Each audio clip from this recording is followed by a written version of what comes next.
पिछले 10 सालों से लगातार दिल्ली की सत्ता से बाहर चल रही कांग्रेस लगातार निरंतर प्रयास कर रही है कि किसी तरह से दिल्ली में अपने वर्चस्व को वापसी कर सके। लेकिन आम आदमी पार्टी जब से दिल्ली की सत्ता पर काबिज हुई है, मानो कांग्रेस का वर्चस्व पूरी तरह से खत्म हो गया हो। 2019 का लोकसभा चुनाव हो या फिर 20 का विधानसभा चुनाव, कांग्रेस खाता तक नहीं खोल पाई।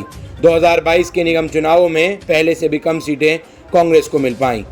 पिछले 3 सालों से लगातार कांग्रेस की कमान अनिल चौधरी के हाथ में थी, जो लगातार कांग्रेस को आगे बढ़ाने की और संघर्ष कर लेकर चलने की कोशिश कर रहे थे। लेकिन संगठन में आला कमान की ओर से बड़े बदलाव किए गए और पूर्व कैबिनेट मिनिस्टर शीला दीक्षित के करीबी रहे अरविंदर सिंह लवली को एक बड़ी जिम्मेदारी दिल्ली की कमान अब दोबारा से सौंपी गई है। हालांकि अरविंदर सिंह लवली पर दागी होने का भी पूरा मामला है। अरविंदर सिंह लवली 2017 में भारतीय जनता पार्टी में शामिल हो गए थे, लेकिन उसके बाद फिर लवली ने कांग्रेस में वापसी कर ली थी। लगातार कांग्रेस जो कि पीछे चल रही है, उसको आगे बढ़ाने के लिए आला कमान निरंतर प्रयास कर रहा है। दिल्ली देश की राजधानी है और जिसकी सत्ता दिल्ली पर होती है, उस पर केंद्र पर भी उसका अच्छा वजूद माना जाता है। हालांकि दिल्ली में विधानसभा पर आम आदमी पार्टी और लोकसभा में 7 सीटों पर बीजेपी का कब्जा है, लेकिन अब दिल्ली कांग्रेस भी पूरी तरह से तमाम नेता एक मंच पर नजर आने लगे हैं। हजारों की तादाद में कार्यकर्ता एक बड़े लंबे अरसे बाद आज दिल्ली प्रदेश कांग्रेस कमेटी के दफ्तर में नजर आए, जहां अरविंदर सिंह लवली का पदग्रहण समारोह था। नए हों या फिर पुराने, तमाम नेता मंच पर एक साथ एकजुट एक फूल की माला में नजर आए। माना जा रहा है कि दिल्ली में कांग्रेस के अच्छे दिन आ सकते हैं। लवली पर इस पूरे मामले में बात करने के लिए मीडिया ने बात की, और वहीं आने वाला लोकसभा चुनाव में किस तरह का गठबंधन रहेगा, क्या पशुपेक्षताएं रहेंगी, उस पर सुनिए क्या कुछ कह रहे हैं दिल्ली प्रदेश के नवनियुक्त अध्यक्ष अरविंदर सिंह लवली।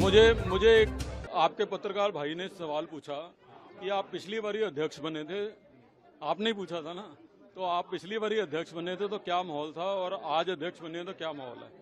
पिछली बार जब मैं अध्यक्ष बना था तो हमारा संगठन कुछ अच्छी स्थिति में था, लेकिन लोग हमारी बात सुनने को तैयार नहीं थे। आज लोग हमारी बात सुनने को तैयार हैं, लेकिन हमारा संगठन कुछ कमजोर है।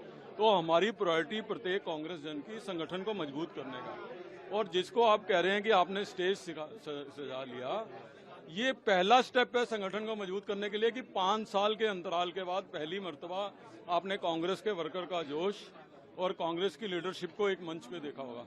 तो आधा काम तो हमारा हो गया है, आधा काम हम सब लोग भाई मिलजुल के, क्योंकि अरविंदर सिंह लवली अकेला कुछ नहीं कर सकता।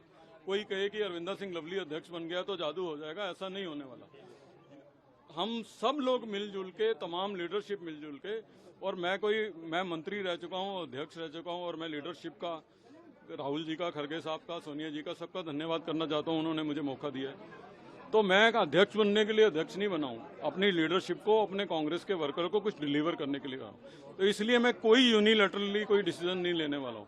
हम लोग बैठ के कलेक्टिवली डिसीजन लेंगे, और कांग्रेस के पास जो लीडरशिप है वो किसी भी अन्य पार्टी से ज़्यादा काबिल लीडरशिप है।